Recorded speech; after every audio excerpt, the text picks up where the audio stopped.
Welcome to Rants TV. Hi guys, nandito po tayo ngayon sa Adriatico Street, Malate, Manila. Please samahan niyo po ako mag-update dito sa ongoing construction ng SM Harrison. Ayan na po sa harapan natin. 10 months ago nang mag-update po tayo dito at ito na po ang development. Grabe, laki na po ng pinagbago. Nasa pang-apat na palapag na po ang ginagawa nila.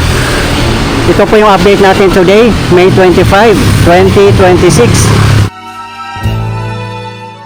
Pupunta din po tayo sa kabilang side sa may Mabini Street, doon sa area ng Bangko Sentral ng Pilipinas.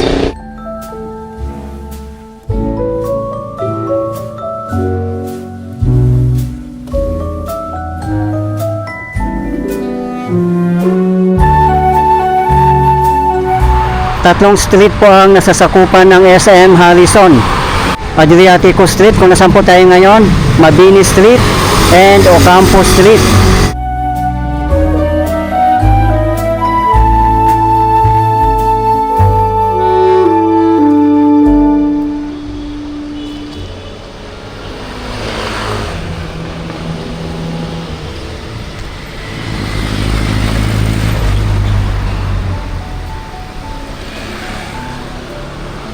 Expected po itong magbubukas by year 2027. Malapit na po, next year na guys.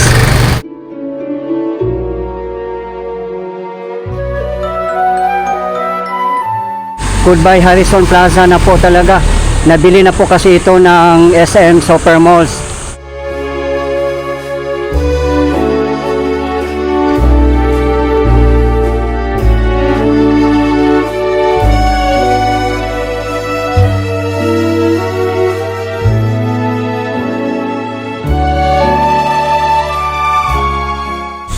Mixed-use retail and lifestyle hub po ang SM Harrison. Kaya napakalaking development po dito.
Ayan po ang gate ng Philippine Sports Commission.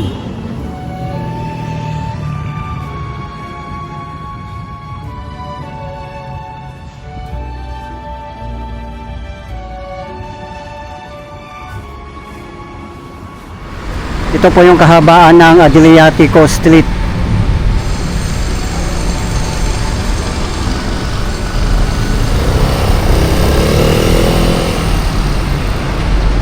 Ayan lang po ang SM Harrison.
Ayan lang po sa bandang unahan natin ang Manila Zoo. Walking distance lang po dito.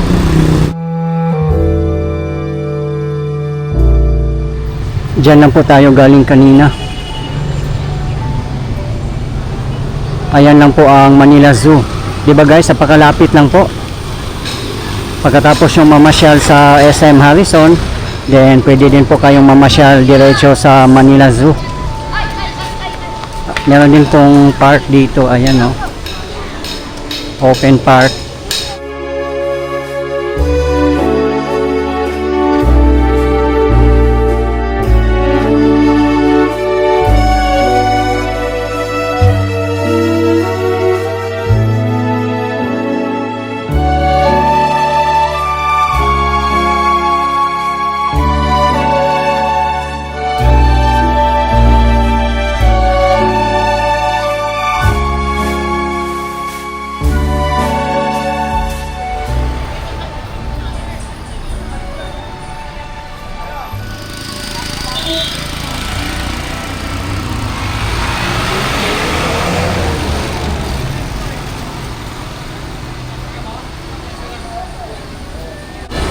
Ayan na po ang Quirino Avenue.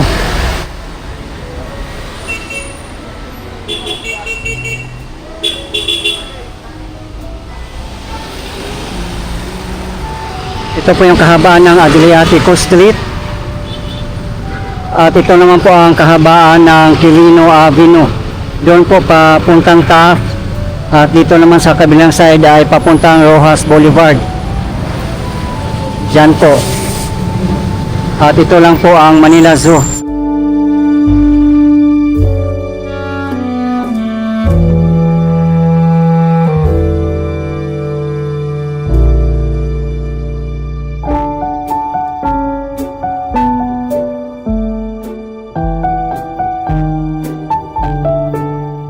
Dito po tayo mismo sa Mabini Street at sa kabilang side naman po ay Adriatico Street. Ganun po kalaki ang SM Harrison.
Hanggang Ocampo Street po ito.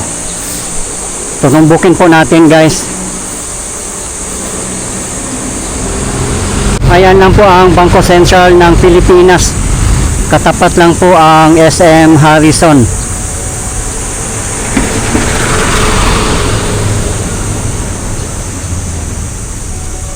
Sa bandang unahan po natin ang Ospital ng Maynila at Manila Zoo. Kayo guys, ano po ba ang hindi nyo na malilimutan na experience dito sa dating Harrison Plaza? Lalo na sa mga OFW. Marami po kasing mga recruitment agency dito, kaya pagkatapos ng interview o bago mag-interview, mamasyal muna sa Harrison Plaza.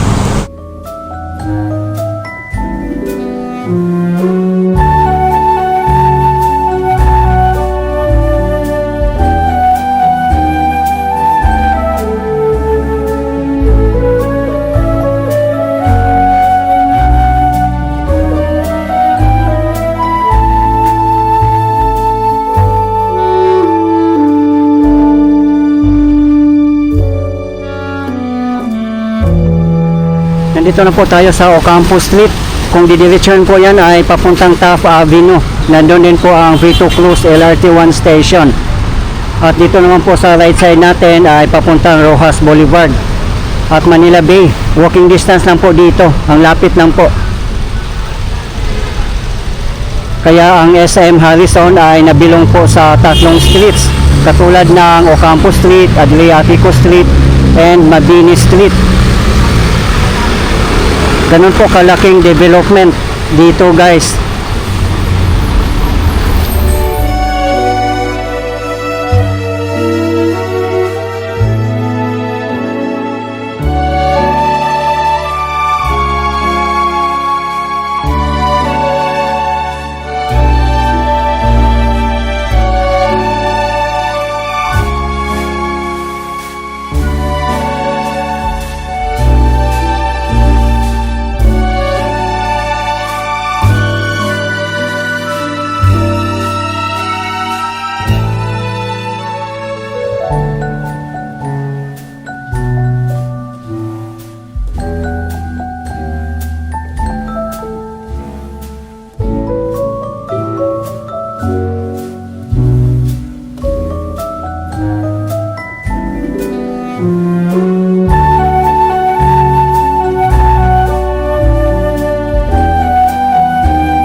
Dito kasi na area ay sarado po kasi ongoing pa po ang rehabilitation.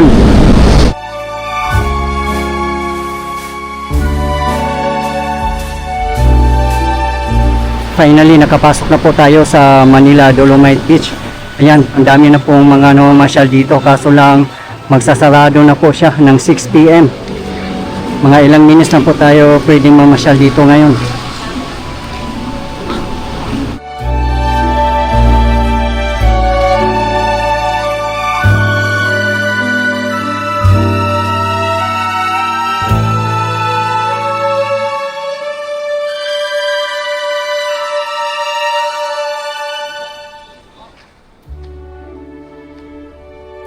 Grabe, kumikinang pa rin po ang ganda ng Dolomite Beach. Kita nyo naman po kung gaano kadaming mga tao na masyal dito.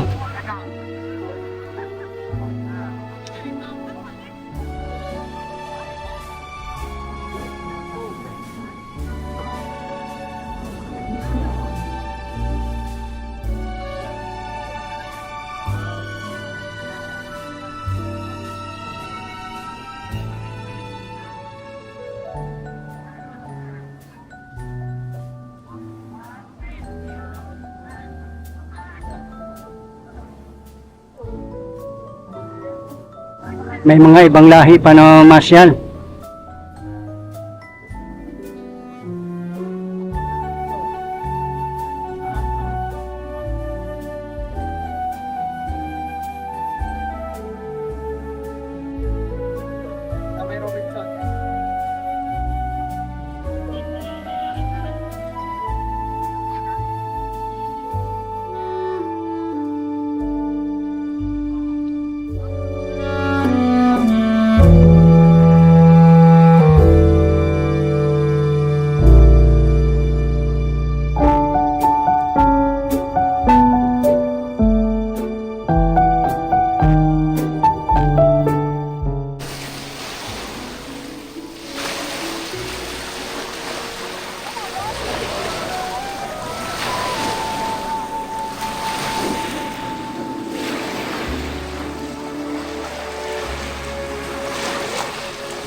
Pupunta po tayo ng Adriatico Street. Ayan, kabilaan po.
Ayan naman po ang Century Park Hotel.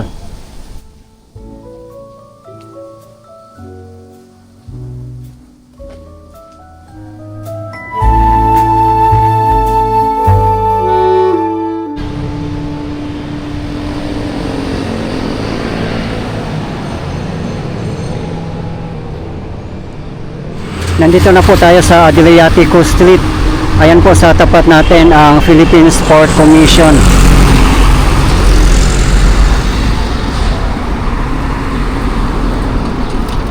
At ito lang po ang SM Harrison.